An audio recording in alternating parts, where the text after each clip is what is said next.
So next example is this.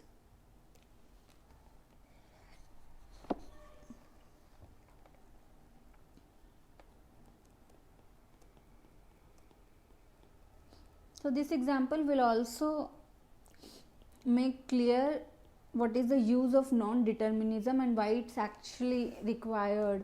So in this example you will see that we can never make a deterministic machine, we need a non-deterministic machine. So let's see. So what is happening here? So we have L, AI, Bj, Ck where ijk greater than equals to 0 and I is either equal to j or I equals to k. So if it's either equal to one of these, your string should be accepted. So the language will comprise of string like epsilon will be a part of this. You can have something like this, or you can have something like this, or you can have something like this, so on and so forth. Right. How do we design a logic for this machine? So if we go by the same principles which we used in the previous example, so let's say whenever, so null is definitely accepted, which means your first state should be the final state, and then you have AI, Bj. If we go by the previous example, so initially we are going to push a dollar in the stack, then whenever we see an A, we will just push it in the stack. So assume that whenever I saw an A, I just pushed it in the stack. Now what when I see a B? So please note that when you are doing this, if this is my input tape, A, some B's and then some C's. So when I am doing this part, so whenever I see an A, I push it on the stack. So I am here on the input tape.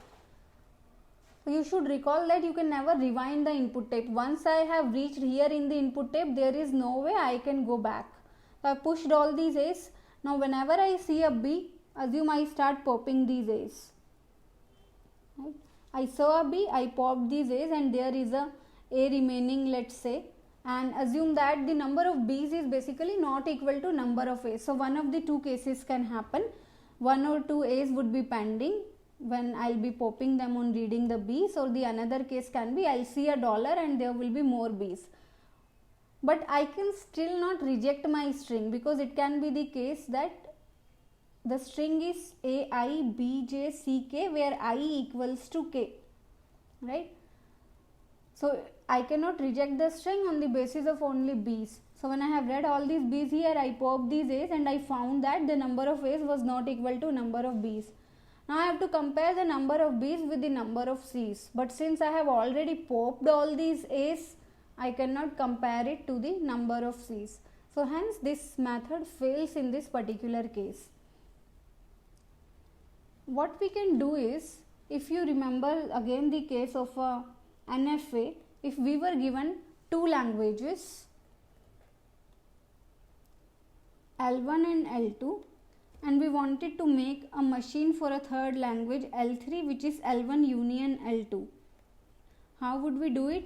We would design a machine for L1, design a machine for L2, and from my state initial state here, I'll put epsilon transitions for both of these machines. Right? So I can do this in the case it was a non-deterministic finite automata. In the case of DFA, I would use some other logic. So in this case also, do you see we can do something like this? So for my language, for this language, what I can do is,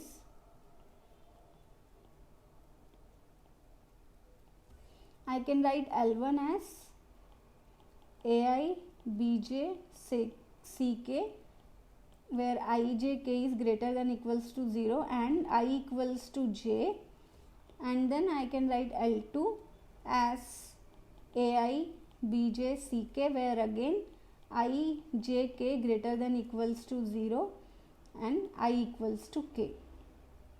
Now do you see that L3 is nothing but L1 union L2.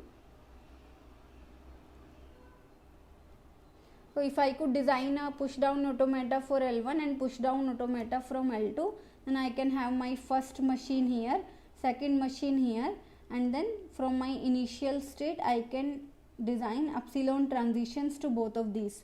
So what does that mean? That means that starting from my initial state I can either go this path or I can go this path, and if my string is accepted in any one of these, it's actually considered accepted. So how will I do that? So you should first see how will you make a machine for ai, bj, ck, where I and where first of all I, j, k is greater than equals to 0 and I equals to j. So it is almost similar to your previous example. The only thing is we have an additional component of c here. So what we will do, on seeing every a you can push it in the stack, on seeing every b you can pop every a from the stack. So as you see, you can push a's, on b you can pop these a's, right? So when you see all these a's, you should see a dollar here, right? And further, whenever you after that particular step, whenever you see a c, you should remain on the final state itself, because c's do not matter to you. So the previous machine is only changed in the sense that whenever you had a final state there, so we had no transition from the final state in the previous case, but here in the final case, whenever you see the input as c, then you actually do nothing and remain on the final state. So if you see a transition of this form ever in your push down automata,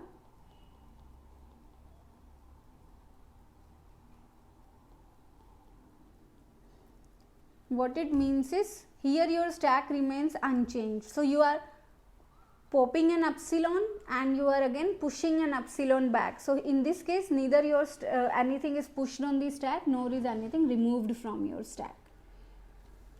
Okay. So for this we have seen how we can design a PDA. What about the next case?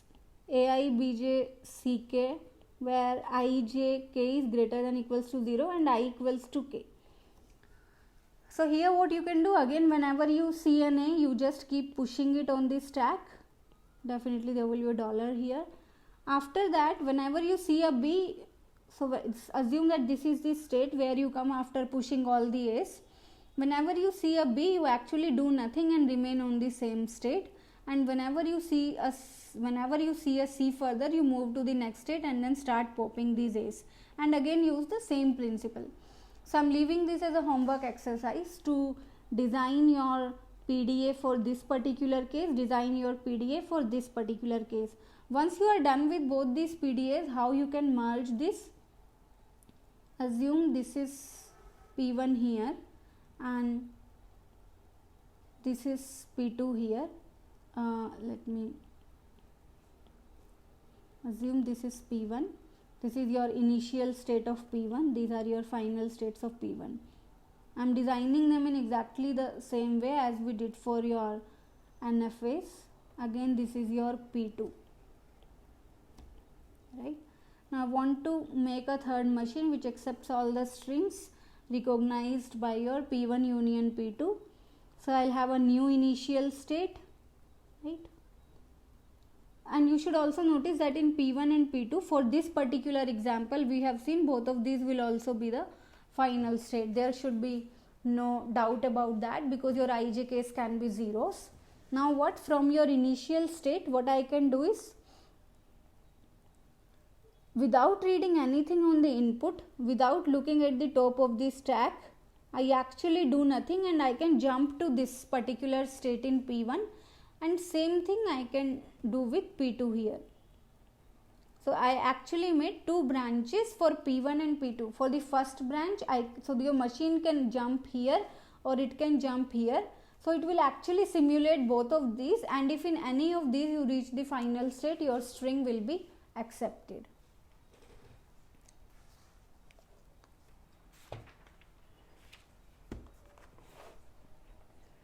So this machine will comprise of how many states? So there will be almost, I guess, 5 states in P1 and 5 states in P2. So 10 and plus 11 states.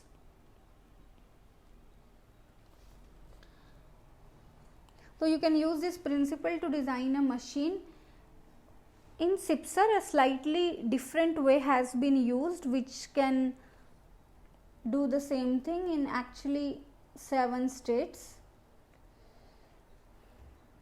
I'll explain that also to you. So how we can reduce the number of states here? Actually, we are not reducing the number of states in this machine. I am telling you a new procedure in which you can design it. What we can also do is, we anyhow know that we have to insert a dollar in your stack, and we also has to push all the A's. So I can, what we have done in our first case is, at the very beginning we either went the way of P1 or we went the way of P2. What P1 did, insert dollar, push all A's, pop on B's, and C's don't matter. If you look at P2, here also we would have inserted all dollars, then we would have pushed all A's, and then we would have ignored your B's, and then we will have popped on C's. If you see these two steps, these are actually common, so I can take them up. So what I can do is, I take them, so this is how this is done in CPSR. You can insert dollar and then you can push all A's. After pushing all the A's, you can go in either of these direction. You can pop on B's and C's don't matter, or you can ignore B's and pop on C's. So how will you do that? So assuming this is my initial state, right, which is also going to be a final state.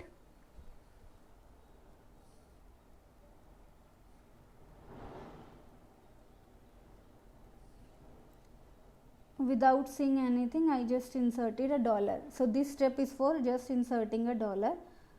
So when I come at this particular position, I just have a dollar in the stack. What next? On this state Q2, whenever I see an A, without caring about what is in the stack, I just push A. So what is happening in the state Q2 also, all the A's are getting pushed. After pushing all these A's, as we said before, we can go to any one of these chains. So assume that this is the first chain here. So this one corresponds to I equals to J, and this one corresponds to I equals to K. Right? So whenever I am making these chains, we need to put a transition like this. So a transition epsilon epsilon gives epsilon means machine just changes its state. Nothing is done to the input tape and nothing is done to the stack. You just change your state. After changing your state, you can either come to Q3 or you can come to Q5. Okay.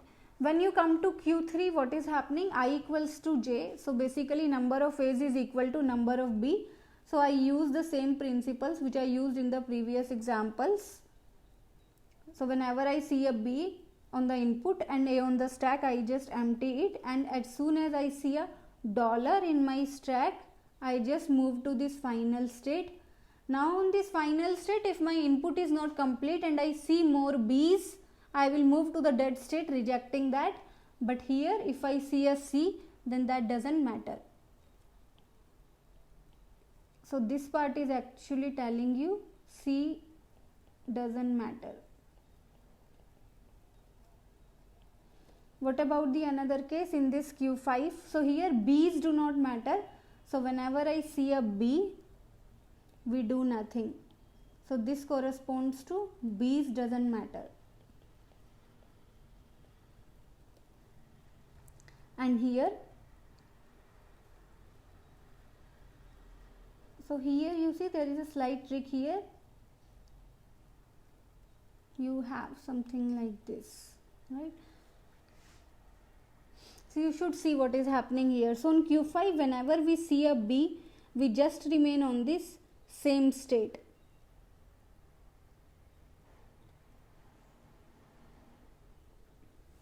Now at any point in time, I can jump from Q5 to Q6 and start reading C's.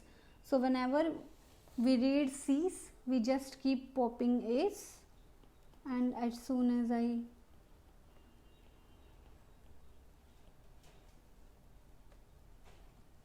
now there are two things. The first thing, you should note that in this case in SIPSR you will not find Q1 as the final state, and that doesn't make a difference. Why? If Q1 is not final state, so you should see, if I do not make Q1 final state here, even then your epsilon will be accepted. Why? If Q1 is not final state, then I can take this particular path of execution. So I can come here on without reading anything, and then I can go here without reading anything on your input tape. Then I can again go here without reading anything on your input tape, and I can end up in Q4. Right? So in this case, even if I do not mark it as the initial state, that is okay. Secondly, you should realize why we have this transition here. So why we change state here? So instead of changing state, can I have this particular transition over here? Why or why not? So you should check for this. Right? So what is Q5 doing? On B's it is just ignoring them, on C's it is changing its state. So why is that the case? Why can't I just, so what will I do on Q5? Whenever I read a B, I'll just keep moving here. Whenever I see a C, I'll just keep popping A. So why do I need a different state here, and that too with a null transition here? And can you do it in some other way? So I leave them as homework exercises.